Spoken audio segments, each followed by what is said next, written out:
started. We got about 5 minutes until we're going to be going live. Welcome, everybody. If you're here, put where you're from in the chat so we know. We'd love to see you and say hi to you. Hi, Don. Hello, Chris. It's always a pleasure to see your smiling face. And yours as well. And I hope you and Rachel are safe and healthy and all those things. Yep, we've got all those attributes done. Rachel's at home right now. She's painting. We got new carpet installed in our house, and so during that time, she wanted to give it a fresh new look. And so now our everything that we have that's normally upstairs now downstairs. So we look a bit like hoarders, but the walls are looking really nice and doing trim. Learning all about that. Mm-hmm. That's good. You know, sometimes a paint can just give life to an environment, so that's good. So very cool. So we got Troy from Pella, Iowa, and Christine from Virginia. Hi, Christine. And Hera from Post Falls, Idaho. I know you guys. And Samantha from California. So reaching all over the country. That's great. Yeah. I feel bad for those on the East Coast. They get to stay up all sorts of late. I guess it's not too terribly bad, only 8 o'clock. But yeah, but the people on the East Coast right now, in about 5 minutes, are going to be tuning into their televisions and watching Game 5 of the Stanley Cup playoffs. Tampa. So it's and if anybody says anything or spoiler alert or says anything that'll make me sad, and what'll make me sad is if I hear that the Montreal Canadiens are getting their butt kicked, which I expect they will, but don't say anything, anybody, nothing. What, you like hockey? I don't get it. My older brother, I had an older brother, and he almost made it to the NHL, and all the way into logging. And I had a nephew, and he came really close to making it to the NHL, except he was smarter than his coach, or he thought he was smarter than his coach. To death, but he's a fireman now, and but so hockey is in our blood. It's everything. And I grew up when there was only 6 teams in the NHL, so. Anyway, oh wow! It's great. And Kathy from Texas. Yeah, I got my Rachel saying hi. I got David from North Carolina. Cheering for the Habs. Bill from New Jersey. Cheering for the Habs. You got some support here, Don. Yeah. Actually, it's interesting that the nickname the Habs, because that's what the Montreal Canadiens are called, is the Habs. And that actually stands for habitants. And that actually means farmer. How all I haven't a clue. You'd have to ask somebody from Quebec with a long history in Quebec. They've actually won the Stanley Cup 24 times over their lifespan. It's pretty cool. That's quite impressive. Yeah, it is. It's for any team to have repeated wins. Yeah. They must be doing something right. Well, for a lot of people don't even realize, but the Stanley Cup is the oldest trophy or in modern sports history. Like in the last hundreds of years, it's much older and much, and it's also probably one of the most challenging to win because you've got to go through basically 4 rounds and best of 7. So you could be playing 28 games. That'd be quite tiring. Trying getting through all that without injuries. I mean, there's guys in this game that are playing tonight too. That one of them's got a broken rib, another one's got a broken finger, and they've got cuts all over their faces and stitching. I mean, they're stitching the guys up in between periods in the dressing room, and they're going straight back out on the ice. It's the culture of hockey. Donna, I've got a family shoot on Friday. It's a high school senior and her mom. I am posing for a solid 15 minutes. But their shoot is in an hour. How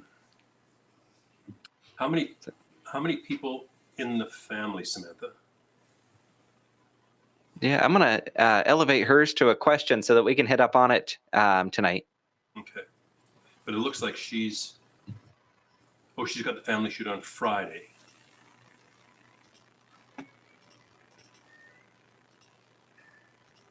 Yeah, so on Friday I wanted to know, okay, what do I do? Yeah, it's also saying here, I have posing for a solid 15 minutes, but their shoot is in an hour. Yeah, so if Samantha, I don't know if you could 2 people. Okay. Yeah. Mom. Okay. So actually we're Don, we're getting right at start time. So we'll hit back up Samantha's question so that we can make sure that we're getting it, but we've got so much content to go through today that I want to make sure that we don't miss the heart of your presentation. So we're going to go ahead and get started. Welcome, everybody. We've got another episode of Let's Develop. I'm your host, Chris Woolley, and today we've got Don MacGregor. We're going to be looking at posing for family portraiture. So for those of you that are brand new and this is your first time tuning in and we're like, what's Let's Develop and why do we have so many amazing people that are involved in this one? Well, Let's Develop is a webinar platform, and what we do is every 2 weeks, so every other Wednesday, we bring in some of the top photographers and we just share information. This is all about you guys, all about sharing and elevating our industry here, and we just have an hour-long program where basically we have fun. We talk over content, share ideas, and just help get better and promote the industry. And this is brought to you by American Color Imaging. They reached out and they're like, all right, we want to do something for the community. And man, they are definitely doing that. I love ACI. They're the lab that I use for my portrait business. And I know a lot of other photographers love them. I love how they give back. I'm saying love a lot, but I do love them because they give back and they contribute so much to our industry, which I think is really nice. And this is just a way that they're giving back to us even more, helping us with connecting and getting fresh ideas so that you can improve your photography business and just kind of learn some cool stuff. So thank you, ACI. That is awesome. So today we are super lucky. We've got Don MacGregor that's going to be sharing some information with us. Do want to say that this is a webinar format, so make sure you're using the chat that's on the side. You can type in questions just like Samantha did earlier, question about a family shoot that she has coming up. So if you do have those questions, put them in the chat on the side. At the very end of the program, we'll be going over them. But Don's got so much great information to share with us. So I'm going to throw up a slide here so we can see who Don is and see some of the examples of his work here. So for those of you that don't know Don, he is a legend in the industry, and I don't use that term lightly. He has given back and contributed in so many different ways. He's master photographic craftsman, certified professional photographer, and then has all the matching Canadian degrees. Yes, Don, he's so generous. He's even helping us down here in the States, but he's up in Canada. He's been in the professional photography industry for, 50 years now, Don? I think you said it was. Just kind of blows my mind. Oh, Angela's on here. Canadian, yay, fellow support that's on here. He does family portraits, beautiful classical work, and he definitely has this posing thing down. So he's got this unique blend of having it so that it looks realistic and it looks natural. We don't end up with that sports team photo where everybody's in a line. So he's going to be sharing some of that information with us on what we can do to kind of up your game when it comes to doing these family portraits and knowing how to pose groups and working with general family portraiture. So I'm going to go ahead and stop sharing my screen here. And Don, you want to take it away? All right, I'll share my screen, and I think you can see yourself right now. Is that correct? Yes, I can. So we want to flip over to your program. Now you can see my shelfie. Yes. Now we are to go. We can see your program full screen. We're ready to rock and roll. Educate us. You bet. First, thank you so much for asking me to do this, Chris. I do enjoy helping my fellow photographers, and it is it's a privilege. It truly is a privilege to share 50 years of making a ton of mistakes, doing some good things too, but the mistakes are what you really learn from. And I realized many years ago that family groups are probably the most lucrative thing you can do from an individual kind of a project or an assignment. Certainly, bulk or team photography and high volume photography, you can move a lot of cats through, but there's so much more rewarding opportunities in doing family groups. So what I'm going to do to start with here this evening is to ask you yourselves to interact with everything that I'm doing here tonight. My first question is I want you in your minds to think of what is composition, because composition and light are the two cornerstones of making good portraits. When you have those two skills, composition and light, mastered, you're elevating yourself way above everybody else that goes out and buys a digital camera and has their business cards printed before they charge the battery on their camera. It's composition light. And we're not going to talk about light at all today. That's a different issue altogether. So I want to ask you to think a little bit, what is your definition of composition? My definition is essentially what moves clients' eyes and heart to embrace your photography. So listen to that. What moves clients' eyes and heart to embrace your photography? That's what composition is all about. And the really fun part is it leads to your bank account. When you create images that clients can't do, that all the weekend warriors can't do, when you have an understanding of composition, repetition design, repetition of color, and there's so many interesting things with that, then people start to appreciate and respect what you do. And when people respect what you do and appreciate what you do, they're more willing to pay, a much greater dollar, into your bank account. Let's talk briefly here about motivation for people to invest in portrait photography. Is it an emotional response? Is it emotional and art? Is it the technical rules? I think those are all part of what motivates people to invest in portraits. It is our technical and artistic vision, our ability to express the value to our clients. The key, though, is we have to produce images that, that don't look like happy snaps. I mean, people today, I see so many things out there, they're just putting the camera on motor. In fact, I was watching a lady when I was walking my shelter the other day down in Steveston here, and she was, had 4 kids, and she's had a handheld camera with a 200 millimeter lens, and just hold hands and jump up and down. There was no consideration to control of light. There was no consideration in the background. I'm looking at it going like, what the flippin' heck? We have to create images that do not look like happy snaps, but are emotional, which means we have to engage with the people. We have to embrace who is in that photograph. Think about it for a second. When you see a photograph that you're in, it could be your whole family. It could be at one of our conventions. What's the first thing you look at? The first thing you look at is yourself. Do you like yourself?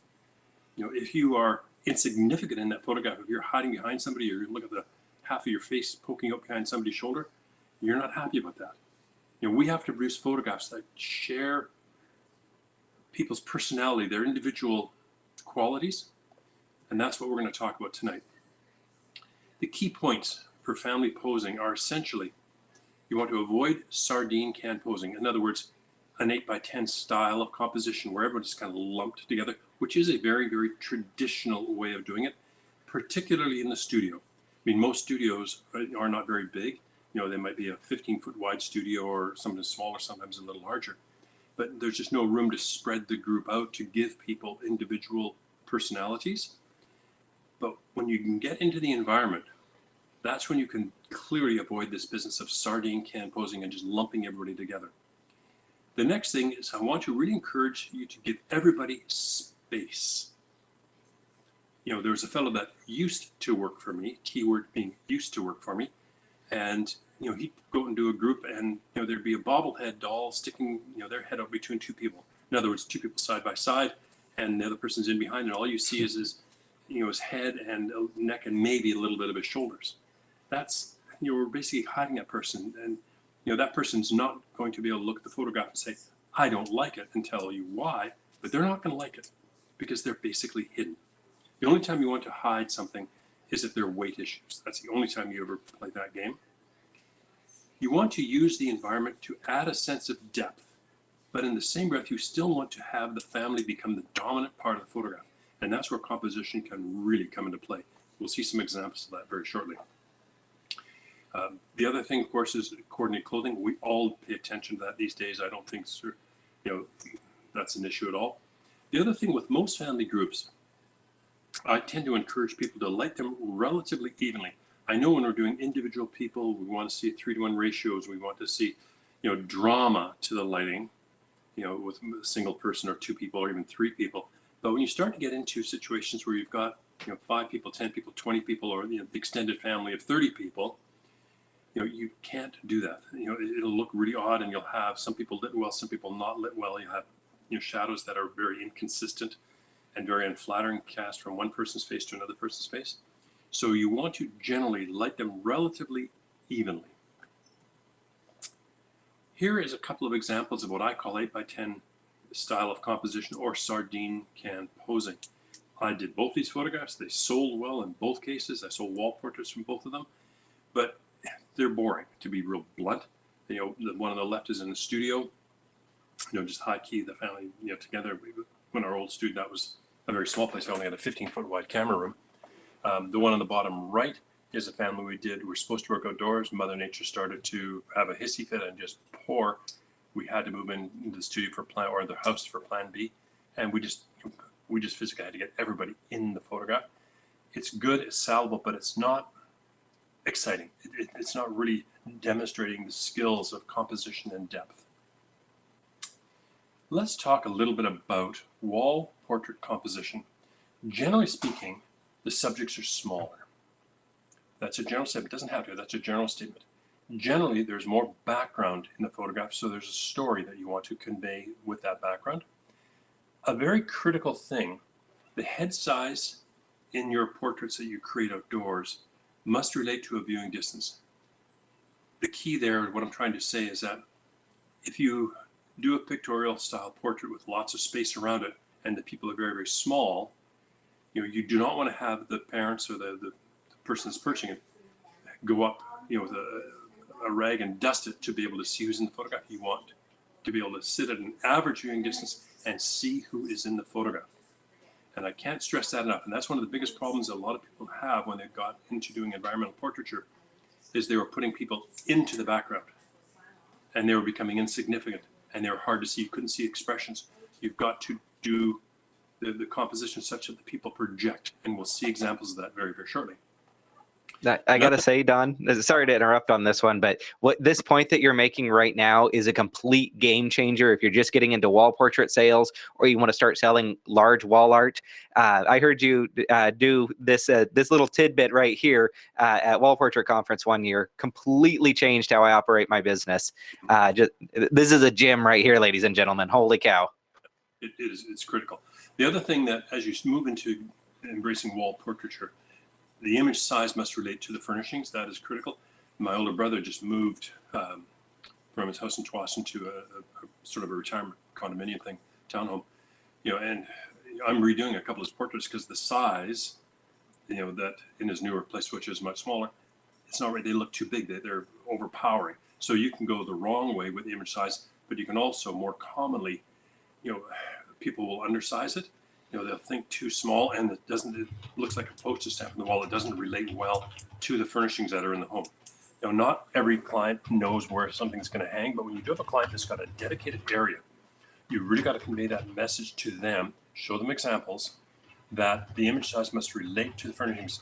And if you think about that just yourselves, just for a second here, you'll realize that you just don't go hang something in your house willy-nilly. You think about the color of it, you think about the size of it, you think about where it's going to go. How does it look above the couch? How does it look above the love seat? We need to convey that kind of information to our clients, because what you're doing is you're relating to them as well that you are a professional. You are looking at them. You're not just taking pictures. And I say the word picture in a very negative kind of way because we don't take pictures. Here are some examples of images with space that have some sense of depth. Let's look at the image on the upper left.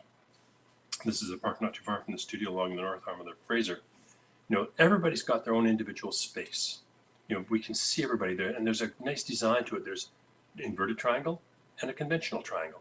You'll hear that a lot in the course of our presentation this evening, that triangles, diagonal lines are huge, huge, huge when it comes to designing portraits. The image on the right, the three kids, triangle. There's a nice diagonal line coming from the daughter on the right, up to dad and mom who are side by side. We don't do that a lot, but it does work. But they've all got their own individual personality and space. So let's continue with some of those examples. The image on the upper left, walking there, little Sheltie, who's my Sheltie's little girlfriend. They all have their own individual space, their individual personality. They're not all lumped together in a sardine can. The same with all three of these images that are still in the two. Nobody is just pushed all together. If you look at things too, on the image in the upper right, starting from the girl on the left, got a diagonal line coming down to the girl that's holding onto the dog because the dog was ready to bolt and go for the water. Then coming up to dad, coming down. Look at the connection between mom and dad. That's very believable and natural. It's important that you show when it's appropriate, that people do connect that way, the little touching kind of things. And, you ladies that are listening to, you've done this 1,000 times as you hung onto your guy's arm, or, loop your hand in through his just to hang on to him when you're in a lineup, or if you're out at a party. And then, of course, it comes back over to the girl on the right. Look at the design on the lower image, top left dad, diagonal line, working its way down. And it doesn't have to be an exact, like, take out a tape measure and a, geometry thing, and is this an exact triangle?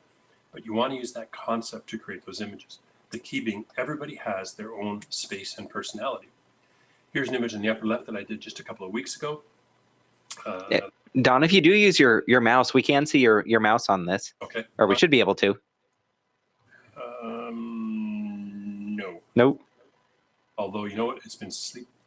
Let's just see if it'll come back on here in a second. Sometimes it falls asleep on me. Oh, that's fine. We can follow along that way too. It's because we monkeyed with the screens a little bit earlier, so that might cause the problem. Anyways, the image on the upper left. Look at how we've got triangles coming in there too. The daughter coming down to Taz, who's the name of the dog, coming up to Brother Sam, then over to Judy, and then up to Randall. There are triangles all through that photograph. And then the one I did of them just before that, in the yellow broom, they are forming a strong triangle between the 4 members of the family. Great clothing coordination. Look at the sense of depth in the one on the left. Yet the people project, they're the dominant. That's what you see first. But as you let your eye wander through that photograph, that beautiful S-curve of this, it's actually the tide coming down a stream and filling a stream up in a bird sanctuary area. It just walks your eye right in through the whole depth of the photograph. The yellow broom, their dark tones make that family pop and project out of the photograph. Look at the image on the upper left in here. This is where it's so critical to pay attention to getting the subject to project forward from a background. In the upper left, there in the lower right PowerPoint, I'll get into that in a little bit here, yet your eye wanders through the rest of the photograph.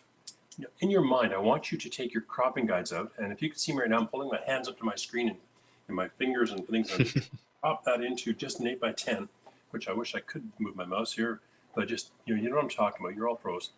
Crop that image into an 8x10 and crop up the mountain, most of the mountains and the foliage in the left and a lot of foliage in the right. Would it be as strong a photograph? I don't think so.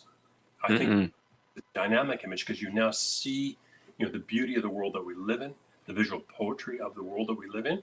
At the family is the dominant part of the family. The image in the lower right up, this is actually done in Waterton National Park, just above your national park, just below Alberta, down in your neck of the woods, Chris. The family is in the foreground. They are centered, which is not common, but for me in this particular case it works. I tried cropping it into PowerPoints, but I really like that. But they're on we call a baseline. They're the solid part of the photograph. All that grass that's coming across the foreground gives it a base. They are the dominant part, yet you're looking back through the country that they live in and that they love. Follow the patterns in this photograph. In the upper left, there's an inverted triangle. Little girl, dad, mom, coming back up to little girl again. The one on the right, there's a triangle forming up and down to the people. Notice I'm saying triangles over and over and over again. And for Samantha, if you're still listening into us right now too, that is one of the key things you do. Now, you're not going to be able to do triangles directly with a group of 2 people that was requested, but there is some things that we can talk about. Hopefully I'll get to it here this evening. Composition for pictorial portraits. The key, subjects should dominate. Subjects should not become part of the background.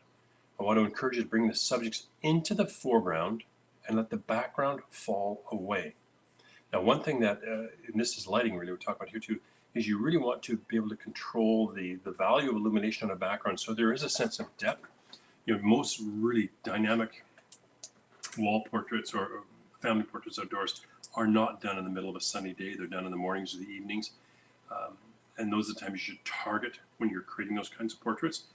When you get into the evening light or the early morning light, the value of illumination on the subjects and the value of illumination of the backgrounds can be very similar, so there is detail through the whole photograph. Let's look at this image. This is an image I did a number of years ago for the mom on the lower right. She's a photographer friend of mine from Texas, and she asked me if I'd photograph her family. This is actually their backyard. But she said her and her husband built a retirement rancher. I was thinking like a Canadian would think, like maybe 1 or 2 bedrooms and single level kind of thing.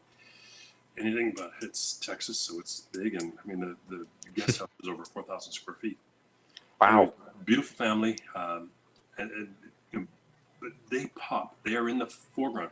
I want you now in your mind, just use your imagination, pick that family up, and shrink them down a little bit, and put them on that little spit of land above the little girl on the left. And then I want you to do the same thing and move them over to the right-hand side on the shelf of rocks or the grasses on the right-hand side. They're going to continue to get smaller and smaller and smaller and less significant. But by bringing them into the foreground, they are still dominant, yet I mean, if you cropped it just to them, if this was 50 inches in the horizontal, this would probably be a 1620 if you cropped it just to them. And this is actually, they put I think it was a 55 inch in their home in Texas. This is their family done 2 years ago, or maybe 3 years ago, no, 2 years ago. The very interesting dynamics. The parents split up, but the kids wanted a family portrait of the whole family, and everybody agreed to it. And so it was a very interesting one to try and pose. But look at these two images, because they both are strong images, yet they both have a real different dynamic of depth. The image on the upper left, there's really fun things with the water coming down in front of them. You could argue whether you crop that off a little bit. The horizontal composition in both is what we've had to work with, basically, because of the elements that were there. It's all the rocks in the background are nice. But now look at the one on the lower right. We still have those leading lines of the little stream that's coming up underneath them. But as you look beyond through the greenery and the water and the rocks and things, there's a real strong dynamic of depth in the photograph. There's three different, There's three different types of portraits that I like to work with. And this I learned from Ken Whitmire, who I just have tremendous respect for. Although I've broken this down, he has more than three. I've just broken it down to three because I'm just a simple Canuck. Phase one, phase three. There's what we call a classic full face view. And this is the very traditional type of photograph. Basically, it's a one-on-one rapport with the viewer. You're looking at the camera. Then you have situations where the subjects are relating to other elements. In family groups, you don't do this very often. Pretty rare in family groups. Phase three, where the subjects are relating to each other or an activity, or what we call a relationship image. I cannot stress enough, and we'll see some examples of that in a second. I cannot stress enough the value of that type of photography. And I'll openly admit that for a number of years, I was looking at some images for some of my friends down in the States and Eastern Canada. I'm going, these are really cool. And they were relationship type of images, but I would never do them. And I'd come back from a session and my associate Paul would say, hey, did you do some relationship images? Oh, no, they really weren't into that so much. And the problem wasn't that at all. The problem was me. And I'll openly admit it. The problem was me. I did not believe that clients would invest in a portrait where the subjects were relating to each other. I was brought up on a classic full face style of image. Well, folks, I cannot stress enough the value of doing the phase three type images. People will invest in them, especially if they're believable and honest in the story that they're telling. And we'll see some examples in just a minute. Phase one, there's a one-on-one rapport between the subject and the camera. Looking at these three images right in here, upper left, all three of these, it's a one-on-one rapport with the camera. One of the beautiful things about this type of a portrait, and this is something you talk to your client when you're selling and you're doing your presentations, is that, hey, Mrs. Jones, come over and stand by me on the left-hand side of the room here. Where are the kids looking? Oh, they're looking at you. Well, come over on the right-hand side of the room. Where are the kids looking? They're looking at you. Mrs. Jones, no matter where you are in your living room, your kids are talking to you. Your kids are relating to you. Now I'll use those almost exact words to my clients because it's true. No matter where you stand in a room, the people are looking at you. You're relating to the people in the photograph, and that's important. Full face views, large groups, relatively evenly lit. And that is a real critical part of things. Here where I am in the North Arm, I have this radio, and I talk to the tugboats to make sure they come by at the right time. That's like a superpower there. Yeah, don't I wish I had the control of that. Again, more full face examples. We've all done this many times, and this is a valid thing. Every session that I do, I will do this type of image making because this is the anchor. This is the cornerstone of what you're going to do.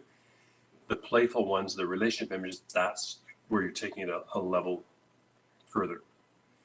Phase 2 is, again, relating to a third kind of an element. Again, it's pretty rarely done. These are individual portraits. The lady in the upper right, if you ever get a chance to study with Elizabeth Homan, do it. She was in my class many, many, many years ago, and her husband and I have become great friends over the years. I think she's one of the finest portrait photographers in the United States. Her work is just exquisite. And she brings in a lot of what I'm talking about and does it so exquisitely well. But she also brings it in with a woman's touch, woman's emotion. Great opportunity if you ever get a chance to study with Elizabeth. Phase 3, subjects relating to each other or the interaction images. This is what I'm talking about. The image on the left, upper left in here too. This was the game changer for me. We were up in Whistler. We were doing the family portrait. We did it in their home with a classic things because it was actually snowing out when we started. And we finished it all inside their chalet. And Paul turned and said, well, let's do something outdoors with the family, having fun. And I'm thinking, it's starting to get dark. We haven't got much time. I had the bad attitude. And they said, yes, let's go do it. The kids have already built a snowman. So we put this whole thing together in less than 15 minutes, including getting jackets on and snow boots on and heading outside, because the light was really starting to fall. And this is the image they loved. Everybody was doing their own little thing. Mom and dad were paying attention to the stories of the other kids, on a toboggan and building a snowman. And when they saw this image, they went absolutely squirrely. And yet, it's not a particularly powerful image, yet it was the story. This is what they do as a family when they gather in Whistler. Okay, this was the game changer. The image in the lower right, it was amazing. When I started off designing this image, I put it together where, the son and dad were side by side, and the daughter and mother, because I was thinking, traditional mom, daughter, father, son kind of things. But they walk away and start their walk, and they just switch positions. And Mom told me afterwards, this is the natural part of how they behave. The mom has the closest relationship with the son. And this is where it's really, really critical to spend some time talking with your families who are going to do this kind of thing, and just in casual conversation, and listen. God gave us 2 ears, and 1 mouth. You got to do twice as much listening, and you'll hear little comments about things. And then when you incorporate those into the portrait, wow, it becomes something, really important to them.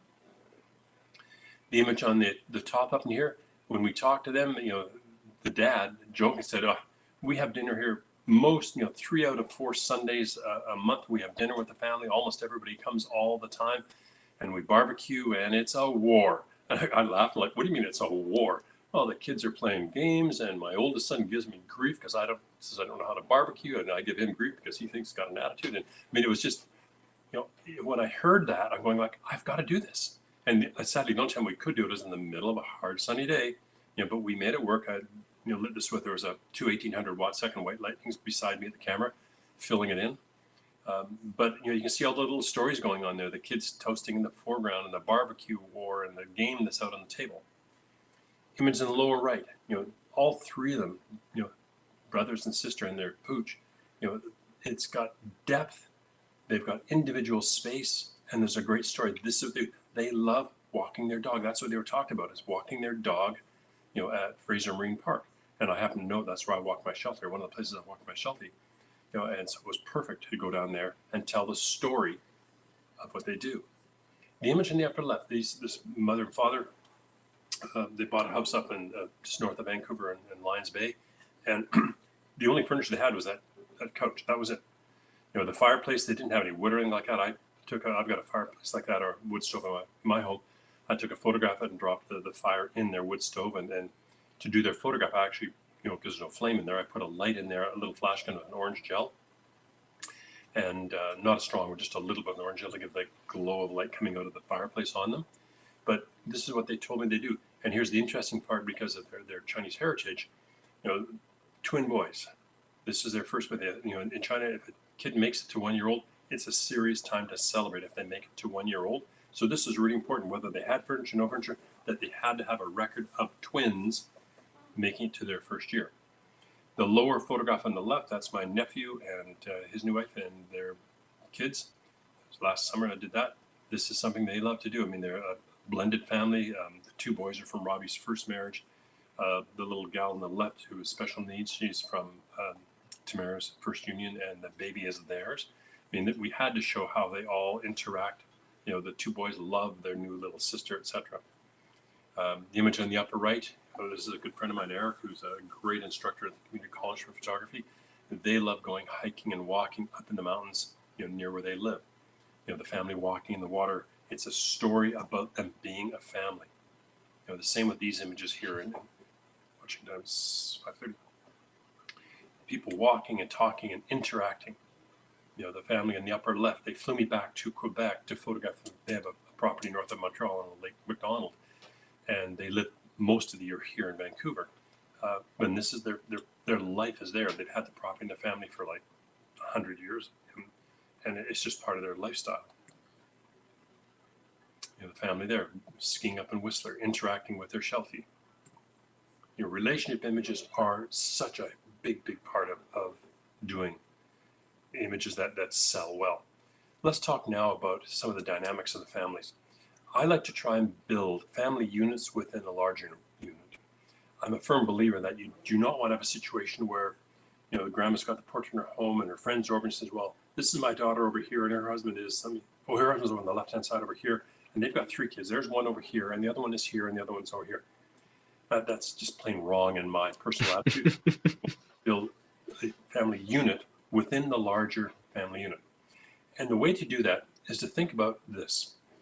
A group of 10 is simply 10 groups of 1 linked together. Please remember this, or do a screenshot with your computer. A group of 10 is 10 groups of 1 linked together. And let's take that apart. Group composition basics are the following. Look for natural lines in the composition and try to repeat the people in that pattern. Repetition of color and repetition of design are 2 of the most powerful influences in really good portraits or good photography in general. So I'm constantly looking for natural lines, a slope of some rocks coming down towards the beach, some logs that, you know, work their way up in a little pattern on a diagonal line. I'm looking for natural lines in the composition, and then I try to bring the people in to repeat that pattern often. Try, can't always remember, but try to never have 2 heads side by side unless there's a head above or below to form a triangle. Never have 2 heads one above the other if you can help it. Sometimes you can't, but if you can help it, never have 2 heads one above the other unless there's a head to the left or the right to form a triangle. Look for open space to add people. So you've got mom and dad sitting on this, you know, mom's sitting on the rock on the beach and dad's standing in beside her. And then there's a rock that's 3 feet away or 4 feet away. You've got the daughter there. Well, now there's open space between the daughter and the parents. That's a place you want to look to bring somebody else to connect them all together using the following formulas. Look for triangles and add people to form triangles. Also create diagonal lines horizontally to extend groups. Do not extend your group with depth. The people in the foreground are going to be larger than the people in the background, and people look at it and they won't know why they won't like it. You know, they know the technical side of things too, but they won't. You want to have everybody to be equal in terms of their space and sizing. So build your groups horizontally. Another value point to building your group horizontally is that the images will relate to furnishings in the home. Above the mantle, a mantle and a fireplace is horizontal. A sofa or a couch is horizontal. So when you build your groups horizontally, the image relates compositionally to the environment they're being put into. And again, I stress, give everybody equal representation unless you're trying to hide an issue like weight.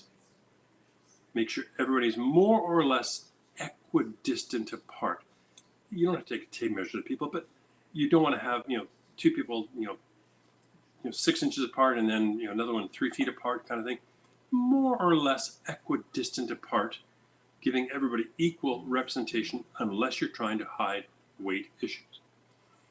One of the things I learned from a photographer years and years and years ago that I truly believe in was stringing my groups, especially if they're a larger group. I have a lot of problems with the groups. I would blame it on the camera. I'd blame it on the film back. I would blame it on everything but the person that's responsible, and that's me. You know, my ego got the better of me, and I'm thinking when I heard this thing, I'm going like, I know what I'm doing. I can see that they're the same distance away, you know, left to right. I told this to Paul in the studio, and he said, I'm going to go get a string, a long cord, nylon cord, and we're going to try this. I'm like, don't need to. You know, I know what I'm doing. And we planned the group out. It was an in-home group, and we're dad here, mom here, etc. And their families all changing. And he pulled the string out and I'm going, don't bother. You know, it's going to be perfect. Well, I was out by 2 feet. You know, and that, you know, That's quite a bit on a shallow depth of field. Yes, it really is. And I had to kind of swallow my pride and go like, okay, MacGregor, you know, your ego got the better of you, your attitude got the better of you. Now I can do my groups at f4, at 5.6, large groups, and they'll be sharp edge to edge. You know, if I string my group. Now this technically, if you string your group and keep everybody equidistant away, it forms a very slight curve. Don't worry about it. It's not, you know, it's not the end of the world, but you'll get sharp groups edge to edge. Do you always use the string? If I've got a large group, for sure. You know, and I've got, you know, being totally honest, no, sometimes I forget. But more times out of 10, I do use it. If it's a large group, I definitely use it. Like here, I just take that cord, put it around the neck of the tripod, walk it over to the guy on the left, and make sure everybody left to right is, you know, within about a foot to 2 feet of the string. And that way, f4 at 5.6, no problems at all. Easy peasy. How long is that string? It's one of those nylon cords you get in Costco that are different colors. I don't know, maybe 50 feet or 100 feet. And it's just Okay. a little, like paracord type thing? Yeah. Okay. That's the kind of thing too. And I've got one under my front seat in the car, and one in the back of the car, one on my camera, because I've got them all over the place. So remind to do it. This Doesn't matter the distance, as long as it's the same distance. Yeah, within, you know, again, it's not, you know, taking a micrometer to this thing too. But if you keep everybody pretty close to the same distance away, everybody's going to be sharp. And believe me, if you're going to sell, you know, 40, 50, 60-inch images, it's got to be sharp. I mean, we're professionals, for gosh sake. You know, and so many images of people now that, you know, that put them on the internet and put them on Facebook, and you look at it going like, it's not even sharp. Half the group is soft. You know, I mean, that's just professionals. You know, we need to make sharp photographs when it's proper. The same with this family group right in here. Make the group edge to edge. Let's skip by a couple of these because we're starting to get. We got about 8 or 9 minutes before we need to switch to questions. So we got quite a few coming up in the chat. Yeah, I'm going to try to get you guys now thinking. I'm going to show you a photograph, and I want you to think horizontal. I want you to look for natural lines where you can extend the group, and just think in a perfect world. You know, if you see something that looks muddy on the left, don't worry about it. I just want you to think, where would a face go to add people to a photograph? So if we're looking at this image down in here, if there are 7 faces to add to this photograph, this would be roughly where I'd put them. But look at the pattern I've created. I've extended the group horizontally. I've got a triangle coming up from lower left, coming across up to Dad, coming down, you know, and coming. Actually, it's interesting. Dad is a very, very specialist in putting implants or something. Both his daughters, twin daughters, are specialists in the same field. But you can see the pattern. You know, everybody's more or less equidistant apart. We're forming triangles. Don't worry, is it a child, is it a dog? This is an exercise of trying to build groups horizontally. So here's my friend Rocky and his parents. I'm photographing his family. He's married, got a couple of kids now.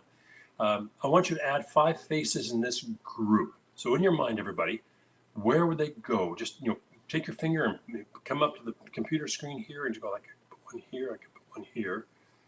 I guess we're forming triangles and extending the group horizontally. I'm going to do this pretty quickly here because we got quite a few to do. This is how it might come. The person on the far right, now we're getting a little dangerous because we're getting fairly close to the edge of the photograph. And depending upon the size of that person, it could add a lot of weight visually. But you can start to see the principle of what we're doing here. Let's add a dog and 2 people. Look for open space. You can see open space between mom and daughter. You can see open space between daughter and son. That leads you to say, hey, you know, that's somewhere where I could probably bring a couple of people if they could form triangles.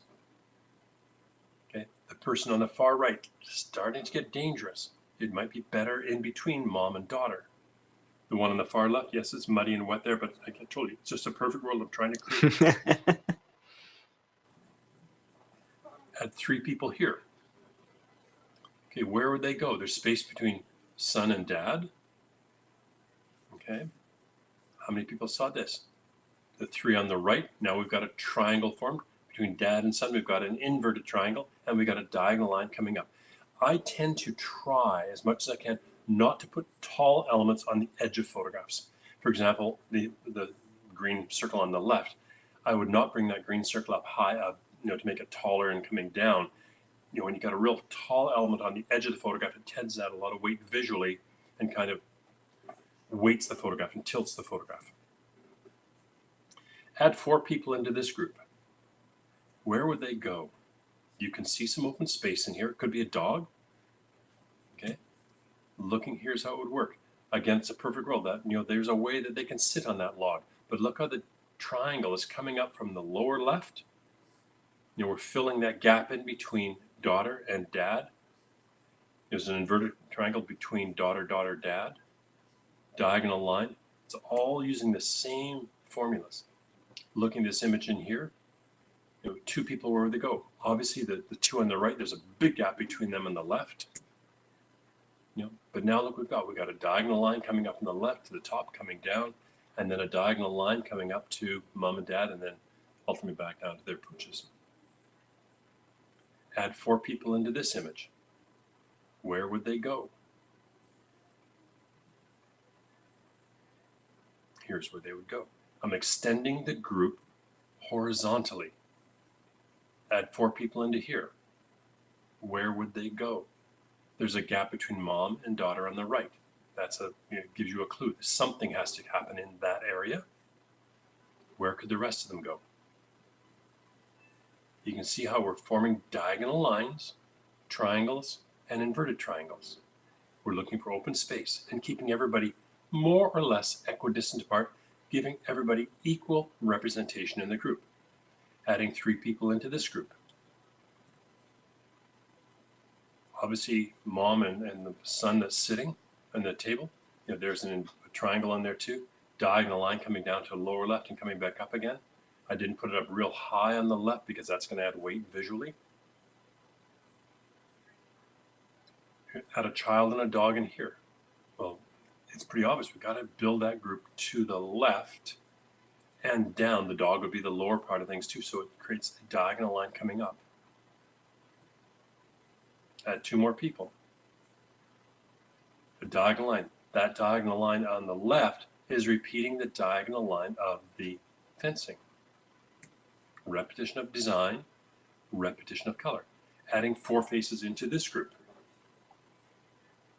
Now I think you're starting to see some of these patterns and things. I'm looking for open space. I'm trying to create diagonal lines, but everybody's got equal representation. Nobody's hidden unless there's a weight issue we're trying to hide.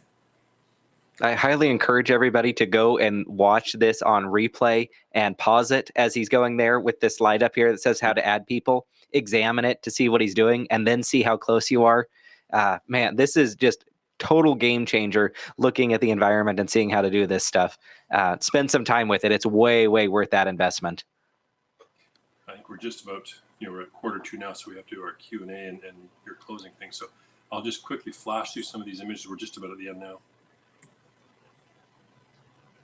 Add 5 people here, just repeating a design,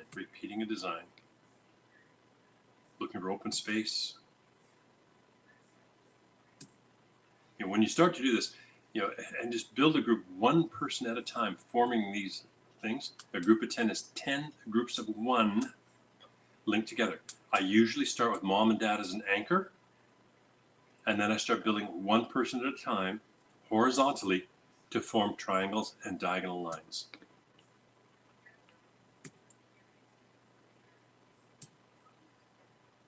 Okay. I'm just really skipping through this because if this is going to be recorded, then people can pause the video and kind of look at it a little bit. Yeah, the more you analyze it, holy cow. It's definitely a developed skill. You hit a good point, Chris. It is a developed skill, but it took me years and years and years to develop that skill. But you don't need years and years and years today. You've got the tools and examples in presentations like this and other photographers that use the same principles. You can learn this skill much, much, much faster than it took us old guys to learn this and put it together. You mean you don't have to have 50 years experience to apply it? I mentioned to Chris earlier, I'm going to go and give you back the screen here. I mentioned to Chris earlier already that this is actually my 50th year in business. I was photographing weddings for a local Vancouver studio. I was still in high school. I was in grade 12. I didn't have a driver's license. My grandmother, this little old white-haired lady, used to drive me to my weddings. It was pretty embarrassing at the time. It's a very fond memory today, but it was pretty embarrassing. Now, I think you have the screen back now, Chris? Yep, I do. And we've got some questions to come at you. So we've got just a few minutes per question to spend. So coming up from Samantha, she's got a family shoot with a high school senior and her mom. And she's got about 15 minutes worth of posing that she can do, but the shoot's an hour. Any ideas on creative ways or things that she can do with it? So we've got two people in it. How do you get a triangle there?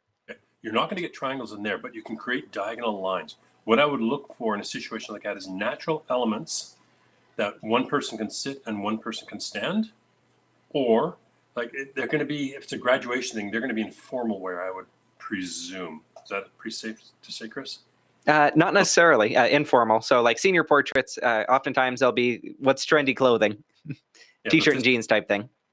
Yeah, I'm going to guess that it's going to, if it's mother-daughter or mother-son, whatever it might be, and it's graduation, that might be. But if they're in casual clothes, it'd be very, very easy to bring one person down in what we call Hogarth's line of beauty, which is basically sitting their hip and extending their legs out. I wish that's a longer presentation at another time. But if you create an S-curve with that, and if anybody wants to email me, I can send them a couple of screenshots of that so they know exactly what I'm talking about. Samantha, you in particular, if you email me, I'll give you my email address, or Chris can in a minute here. I'll send you a couple of examples of that. And then bring, the son or daughter kneeling in beside. Mom can be sitting on a log or a rock. The son, daughter standing in behind, forming a diagonal line.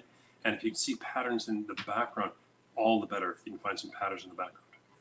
Yeah, she says she's got stairs at the location, so it sounds like you've got some fun design elements that you'll be able to play with. Yeah, you just want to set them. You don't want to have them standing side by side. You want to have one higher, one lower. If their natural heights are higher or lower, that makes life a little bit easier. But if you got things like stairs, fantastic. You can make that diagonal line. You can show a difference in their height, so it's not just a static, boring firing squad line. Okay. So next question we have is from Michael. I was asked to do a team and individual photographs for a youth football league when another photographer failed to respond. Been asked to do them again this year and would like to know any tips you can to avoid the sardine can posing with them. There's two things you can do with that, actually. One, most team photographs are going to be tighter groups just based on their uniforms, and you want to see everybody in the amount of time you actually have. Sometimes you've got like 2 or 3 minutes to put a group together for that. If you have time to play with the group or the team, then you want to scout out and look for an area that's got various natural posing elements where you can create lots of different heights. You want to do everybody perhaps with a different kind of a pose. One person, let's say it's a basketball team, will get a half dozen basketballs and have a couple of guys throwing the ball at each other in the back and a couple of doing this, but open them up so they're having a little bit of an activity between them all. But you're going to need natural posing elements to give them a reason to be separated. Thank you. Got a question from Troy. Do you have a preference on lens and f-stop? Yes. What? The technical stuff you care about? Yeah, I do. I will say this: 95% of the time, I work with a 70 to 200. The only time I work with a 28 to 70 kind of thing is if I'm in a home and I simply can't work with that other lens. I love the feeling of compressing a background, and I think part of that is due to the way I look at nature. I kind of look through like a telephoto lens. That's just kind of how my eyes look at backgrounds. And then I see it through the camera, and then I figure out, okay, where can I bring my family into the foreground to make them dominant within the image? So the 70 to 200 is my go-to lens, and I'd say 99. Actually, I was talking to Gregor Daniel not long ago at a meeting, and same thing with him. I mean, he rarely takes the 70 to 200. Elizabeth rarely takes the 70 to 200 off their camera. It's just such a beautiful lens. It's sharp, and you've got that beautiful opportunity to compress the background. And then what aperture are you shooting at? Is that like f4 or 5.6 or? Yeah, more times out of 10 is 4, 5, 6. More time, because again, my groups are posed well. I don't have to worry about depth of field. And you got the string. Don't anybody that's listening to this think that, oh, I don't worry about that too, because I'll just go down to f11. F11 is not going to save your butt and create sharp photographs. That's your false thinking there. I can go into technical stuff. We don't have the time for that this evening. Don't think that. We've got these next few questions we're going to have to go pretty quick on, though, so we don't run out of time. Got a question from Tracy. What are you saying to the subjects to get the different expressions, or are you just letting it naturally unfold?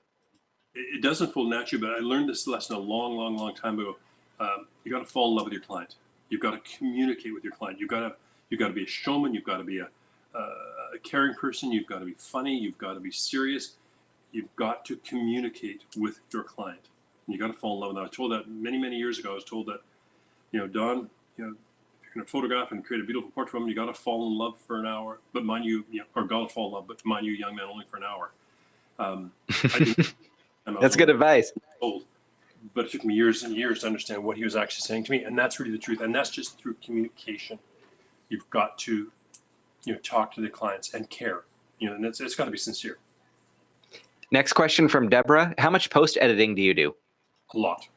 I build master images. If I photograph a family of 5 and I photograph in 3 different locations, the beach, the grass, and the trees, I will show them 3 photographs, and they're totally finished.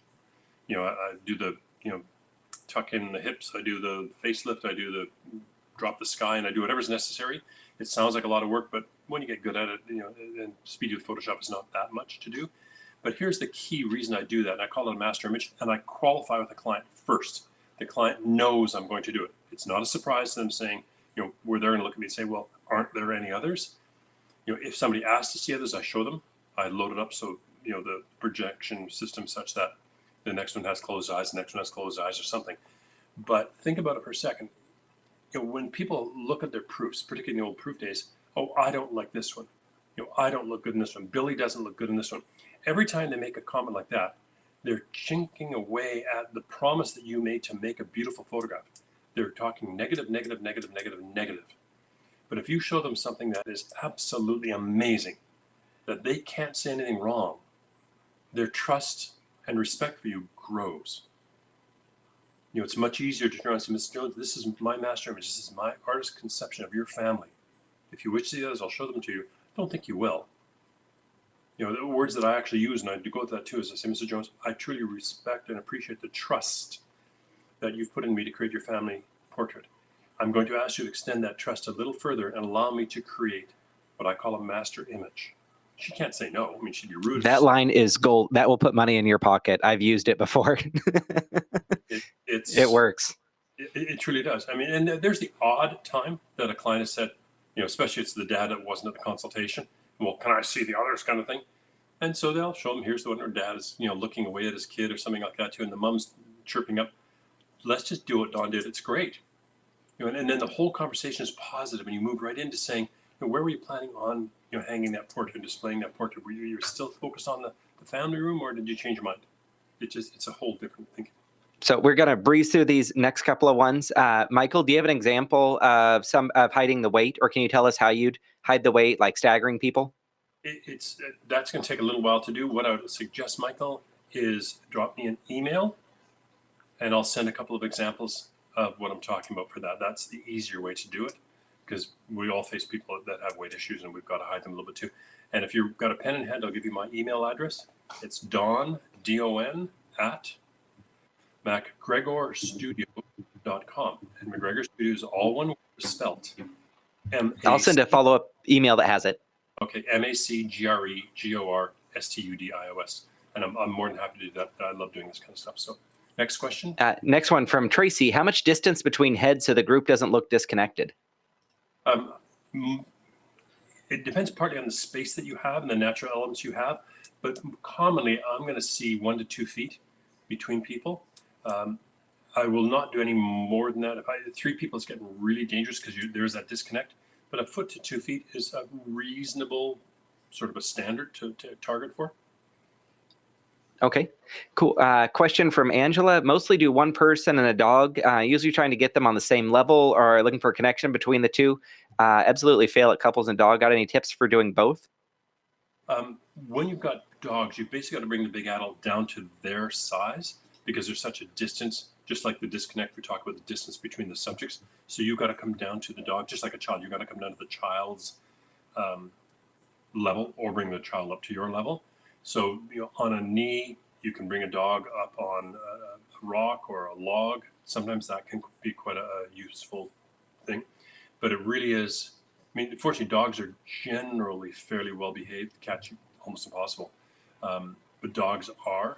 So you want to come down to their level, kneeling, sitting, sitting down in a grass line and have the dog laying down beside the person is great. I've got a portrait of me in our family room that Reggie Mess, and Reg, I think, Chris. Mm-hmm. So Reg did that for me during some tough time that he was staying at our house. And it's exactly that. I'm kneeling down and Toby is laying right beside me. And I don't look a giant beside him because I'm kneeling down by him. He's got his paws on my leg. I hope that helps a little bit. And last question we have time from Shishu, wanting to know if you're using off-camera lighting. You'd mentioned white lightnings. And if so, do you ever use high-speed sync or ND filters to be able to photograph during the middle of the day? No, I never use high-speed sync or the ND filters. That's a long story there, but I don't. As far as the lighting goes, when I'm using electronic light outdoors, I use ProPhoto battery-powered lights. I have 2 of the 500 watt-second lights, B1 and a B10, and 2 of their A1Xs, which are, that can all go into one case and a tremendous amount of power there. You do need good lighting equipment outdoors. I've heard some really good things about the Godox lights. I've got a good friend, the Evansons, down in Texas that are spokespeople for it, and they think very highly of it, but they're also spokespeople for the product. They're about half the price of ProPhoto. If you've got I use the Godox. I love it. I don't. I've talked to a couple that have had problems. I've talked to people that had problems with ProPhoto too. I just started with the ProPhoto before Godox came out, so I just stayed with them. But they are very, very. They're great tools for outdoor work. Well, thank you so very much, Don. We had so much great information that's on here. And I'm serious, ladies and gentlemen, go back and watch the replay, especially as Don's talking about adding in those faces. You're going to learn so much by just learning how to analyze and seeing how close you are to where those faces go. Spend some time with it. He was very, very nice and put in a ton of information there so that we've got lots of examples. I do have some prizes and stuff to give away, so I'm going to go ahead and share my screen here. Let me get this mode all switched up, and there we go. Okay, so well, first off, we got a special from ACI, and that's 25% off of metal prints. And that's through July 18th. But in order to do that, you have to use a special code. And so I'm going to put up in the chat right now, there's a link to get that special code. It's also going to be in the follow-up email that I send you as well. So make sure that you're checking that out. 25% off of metal prints. So thank you, ACI. Next, we've got a prize to give away. And guess what? It's a metal print. Because I absolutely love them. So let's see who our winner is going to be for the metal print. And we're going to spin everybody that registers on here. And so Serenity Photo, if you are the operator of Serenity Photo, or that's how you registered for this webinar, please reach out to me and we'll make sure that you get that metal print. Or a code so that you can redeem your metal print. Doesn't come with one of Don's original artworks on it. Next, we're going to give away another metal print. Amber from ACI emailed me and said, oh no, we're out of our swag right now. They've got more that's ordered in, so we're giving away more metal prints. So let's see who gets number 2.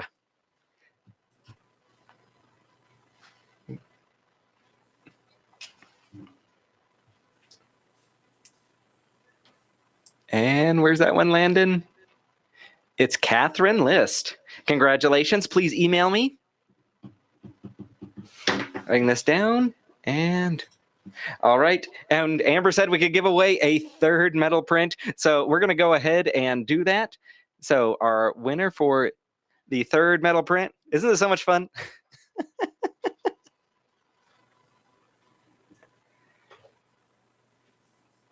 While you're spinning the wheel, I see Kathy Taves is a relative of Jonathan Taves. And for those of you that are hockey fans, there's less than a minute left in the first period, and it's 0-0. Go, have, go. So this one goes to Ronald. So congratulations, Ronald. Please make sure that you are emailing me so that we can get you that code. Just giving you guys a heads up that we do have more episodes coming and registration is live for them. So up next, we've got Rachel Bohr from IPS Mastermind giving us some tips on how you can market your business. So 9 free ways to market your photo business. One's coming up. We've got Bob Coates going to be sharing Zen and the art of camera care. So if you ever wondered about sensor cleaning, how to store your camera, ways to take care of stuff so that your gear stays in top shape, Bob is going to be sharing information on that one. And we've got Dennis Hammond on landscape photography. So your journey as a landscape photographer. Also do have a workshop that I'm doing with Woody Walters, sponsored by ACI for West Coast School, that's coming up on the 24th. If you are interested in learning more on that, I'm going to put up a little card so that you can just click a button and get there and have information that's on there. But Woody and I are spending a full day going over doing creative art stuff and composites inside of Photoshop. Also, if you do have any ideas for speakers that you'd like to see, content that you'd like to learn, please make sure that you're reaching out to me, email me and say, hey, Chris, this is what we want to know more about, because that's where we get the ideas for this, who we connect with, and everything that we're doing on there. So before we wrap up, though, Don, I'm going to throw you on the spot here for just a second. And so for those of you that don't know, Don is so very generous in terms of like sharing education. He's been a speaker at like Wall Portrait Conference. He's the mastermind behind the Image Explorations up in Canada. So Don, I do got to ask, are you going to bring back Image Explorations like once the border opens or something? Or like how can we spend some time and learn and have like this masterclass? Because I know for me, like, being in person and actually learning over time, just so helpful on doing that. So is that going to put back on there? See if we can use some social pressure to get you to say yes. There's a good chance we're going to continue to do something. For those of you who don't know, Image Explorations was a PPA affiliate school for many years. It was built around the template of Texas School, which is the biggest, the most successful one, and it's basically hands-on interaction with one instructor for several days in a row. Tomo, who was my right hand, we've been talking quite a bit about trying to do something and working closely with Washington State, which is basically like we're brothers and our two organizations. So once all the COVID's done and we can travel again, I'll reach out to you, Chris, and you can let the people know. But we are talking about doing something again. Oh, that would make me so happy. So if you want to add a little bit of extra pressure to Don to do this, and when I send out that email, it'll have Don's email in there. Go ahead and spam him. Tell him how much we want to have this, because that in-person stuff and just being able to learn and just going over these tactics, these techniques, it's a complete game changer for your photo business. So I would love that, Don. So I want to see if we can get some of this group to help us out there too. And that was what, Don at MacGregorstudios.com? That's correct. All right. And that'll be in that follow-up email. All right, everybody. We like to stay on time here, and we are officially at time. Thank you so much for joining us. And Don, a big thank you for sharing all this valuable information. Complete game changer. Start applying it, ladies and gentlemen. It's going to add money to your pocket, and your clients are going to love you for it. So you just look really good. All right. Have a good night, everybody. Bye-bye.